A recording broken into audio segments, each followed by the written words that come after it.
Once again, let's have a final look by candidates in their native wear.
Susunod po sa ating programa is a message from our very generous Congressman Eric Yap. Sir?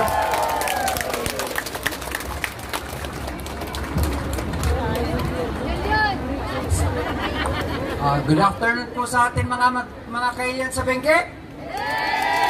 Kamusta po? Narinig po ba tayo sa likod?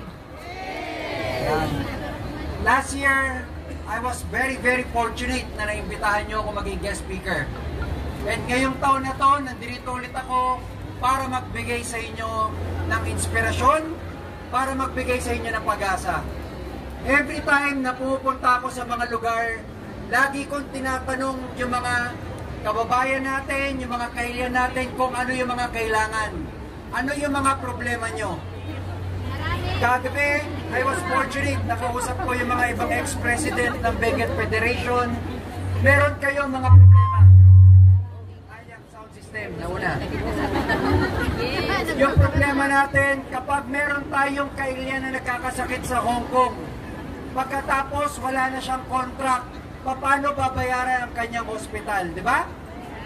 Pero nagtutulong-tulong yung mga ibang kailian natin para mabayaran yung hospital bill nila.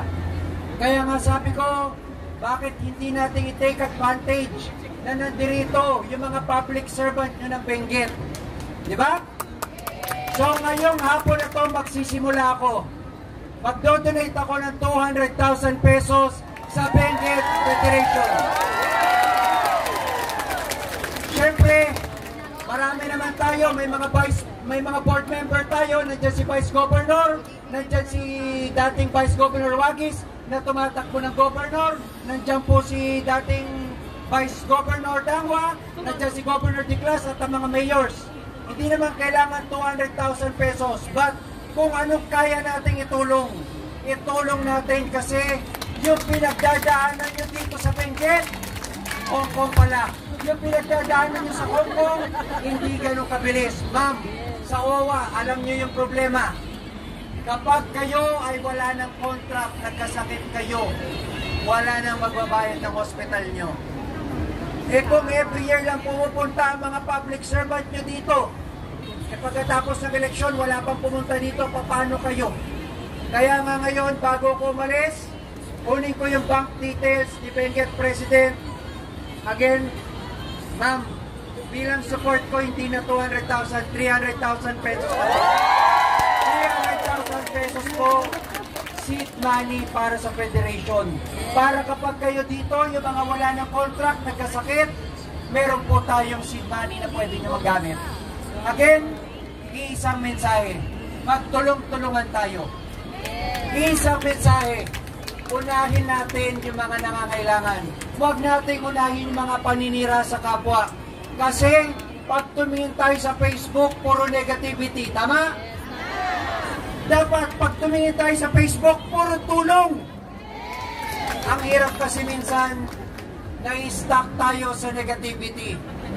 Kapag merong ganito, may comment, hindi ba mas maganda kung magbigay na lang tayo ng star badge sa Facebook? Kasi sabi ni Ingrid, si Ma'am Ingrid yung kumanta kanina, kapag nagbigay ka ng star badge, may katumbas na pera yon. Imbis na mag-comment ka na masama, imbis na mag-post ka masama, magbigay ka ng star badge para makatulong. Yan ang challenge ko sa ating mga ibigit. Alam nyo, maraming nagsasabi, hindi ako true-blooded igorot. Pero, merong dahilan ng ating Apo Diyos, bakit ako dinala sa Benguet? Bakit ako dinala dito sa Hong Kong? Para magsilbing inspirasyon, para imulat ang mata ng mga politiko sa atin na puro bangayan, puro paninira, dapat puro pagmamahal ang pinapakalat natin. Again, mga mahal kong kayayan na OFW dito sa Benguet, ramdam ko kayo, rinig ko kayo, alam ko ang problema nyo at maasahan nyo ko. Anytime, lumapit kayo sa akin through your president, hindi ko kayo pababayaan dahil mahal na mahal ko kayo. Again, salamat po at mabuhay ang ating mahal na probinsya. Huwag kayong mag-alala. Hanggat nakikita nyong maiyak, may pag-asa po tayong lahat. Salamat.